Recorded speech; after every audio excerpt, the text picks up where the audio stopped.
Bonjour à tous, bienvenue pour ce temps de partage biblique. Ce matin, je parlerai de ce texte de Luc 6, 44-45 qui nous dit « Nos paroles dévoilent en fait notre cœur ». Et je lirai le verset 44 et 47. « Chaque arbre se reconnaît à son fruit. On ne cueille pas des figues sur des épines et l'on ne vendange pas des raisins sur des ronces. L'homme bon tire des bonnes choses du bon trésor de son cœur, et la méchante tire des mauvaises choses de son mauvais trésor, car c'est de l'abondance du cœur que la bouche parle. » Autre traduction, la bouche exprime ce dont le cœur est rempli. On pourrait prendre encore une autre version. Ce que dit la bouche, c'est ce qui déborde du cœur d'une personne. Oui, la bouche parle de l'abondance du cœur, nous dit Jésus.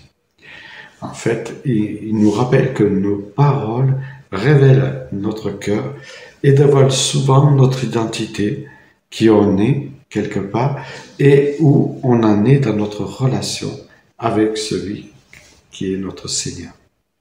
On peut toujours essayer de déguiser son identité en modifiant son apparence, en changeant d'adresse, même de milieu social, mais notre façon de parler nous trahira à un moment donné, à coup sûr. Dans cette partie du sermon qu'on appelle de la montagne, Jésus nous dit comment le caractère d'une personne est mis en lumière. Il utilise l'image de la nature, entre autres un arbre ou une plante, quand on regarde pour savoir s'il s'agit d'une bonne plante ou d'un bon arbre. Il suffit de regarder à son fruit. Ni un arbre mauvais ne porte de bons fruits, ni un arbre bon ne porte de mauvais fruits. Chaque arbre se reconnaît à ses propres fruits. Les gens ne cueillent pas les figues dans les buissons épineux, ni les raisins dans les ronces, nous dit Luc. Il est tout à fait logique, pour savoir de quel arbre il s'agit, de regarder à ses fruits. Un poirier ressemble à un bon arbre parfois, mais si vous avez un poirier qu'on appelle le Bradford, vous attendiez des toutes petites poires qui sont même pas comestibles. On pourrait dire qu'elles sont de la taille d'une bille. Ce qu'il y a à l'intérieur, de quoi l'arbre est réellement fait, déterminera le type de fruit qu'il produit. Jésus dit qu'il en est de même pour les gens. Si une personne se dit chrétienne et qu'elle est régulièrement en colère, impolie, obscène ou immorale, on est en droit de se poser des questions sur son identité en Christ. Par contre, si une personne se dit chrétienne et qu'elle rayonne d'une paix, qu'elle est polie, encourageante, etc., là aussi, on peut se poser des bonnes questions. On peut être pratiquement sûr que son cœur est proche de Dieu.